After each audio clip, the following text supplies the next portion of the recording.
Hello everyone. This is a continuation about my discussion for consumer math. So our topic will include money market and stocks.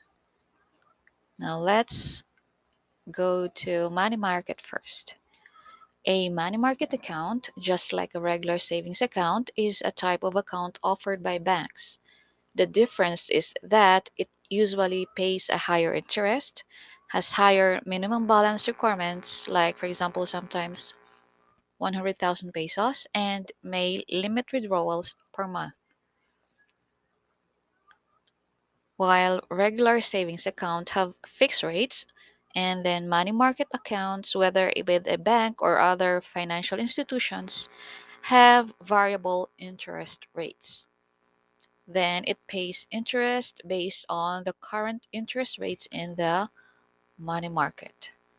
Typically, the interest rate for a money market account is updated once a week. Similar to the interest earned on a regular savings account, the interest earned on a money market account is taxable. And this type of account is also insured by the PDIC or the Philippine Deposit Insurance Corporation. And then a money market account may be opened with a bank or an investment house. And then let's go to the steps in calculating interest on a money market account.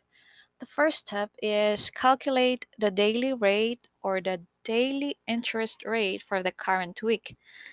This may be done by getting the annual percentage rate or APR for the week from the money market account provider and then dividing the APR by 365 days. For example, if the APR is 3.285%, then the daily rate is 3.25 divided by 365 or 0.009%. The second step is calculate the interest for the first day of the week. This involves multiplying the starting balance in the account by the daily interest rate. For example, if the balance is 572,000 pesos and the daily interest rate is 0.009. The interest earned is about 5,148.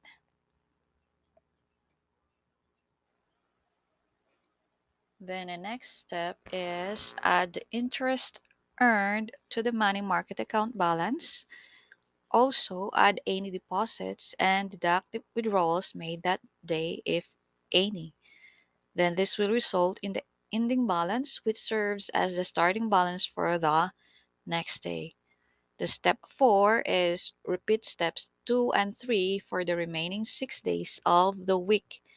The last one is obtain the updated interest rate for calculating the interest on your money market account for the upcoming week and repeat steps 1 and 4 or steps 1 to 4.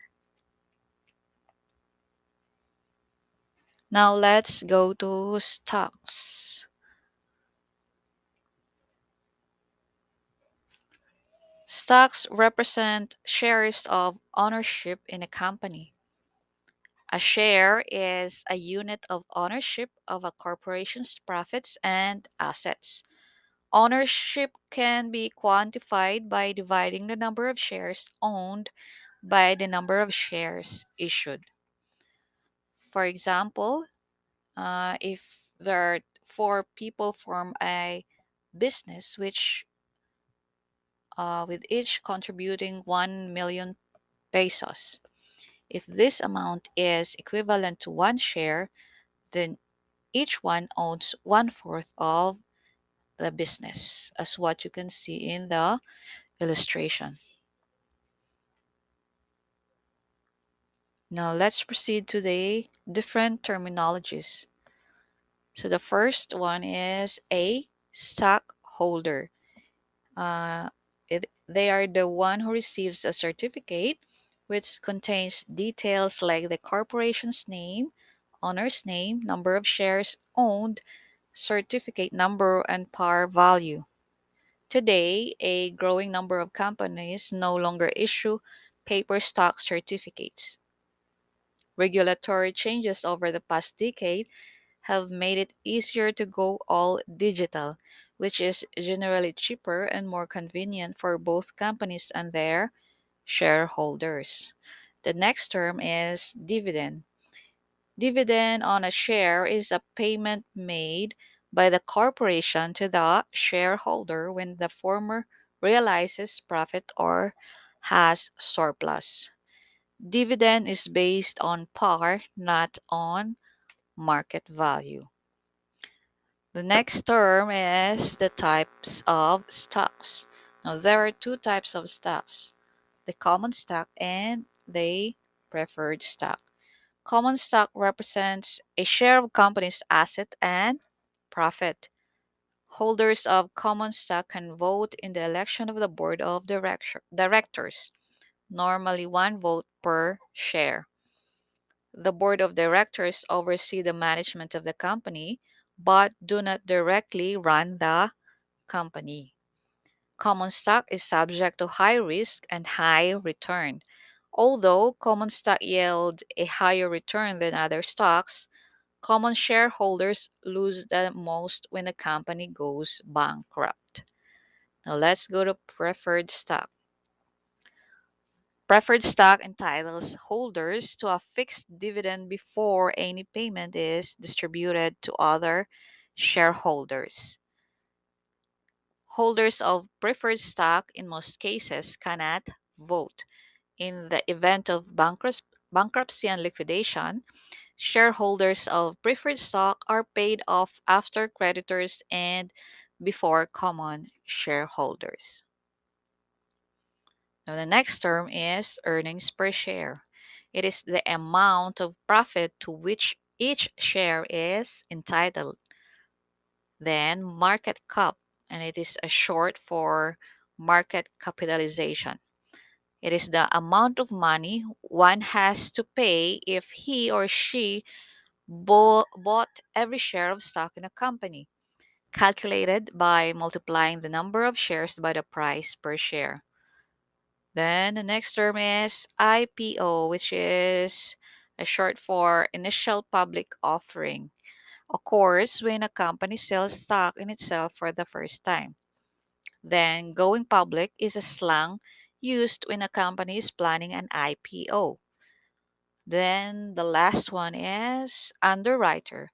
It is the financial institution or investment bank that is doing all of the paperwork and orchestrating a company's IPO or initial public offering.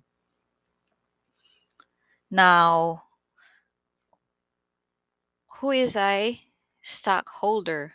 A stockholder can make money from a stock in two ways.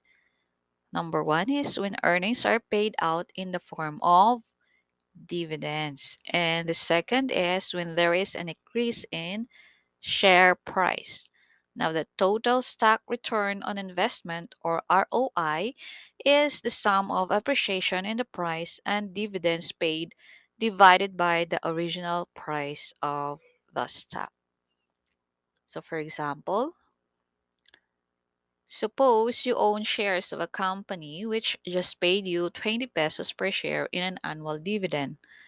If the original price per share is 1,000 pesos and the current price per share is 1,020 pesos, the total stock ROI or return on investment is, you have to use the following formula, which is total stock on return on investment is equals to appreciation in price plus dividends divided by initial stock price. So in here, the appreciation in price is 1,020 minus 1,000 plus 20 and then divided by 1,000. So that would give us the total stock ROI is 4%. So this is the end of my discussion about stocks in money market. So I hope you learned something from this discussion. Have a good day, everyone.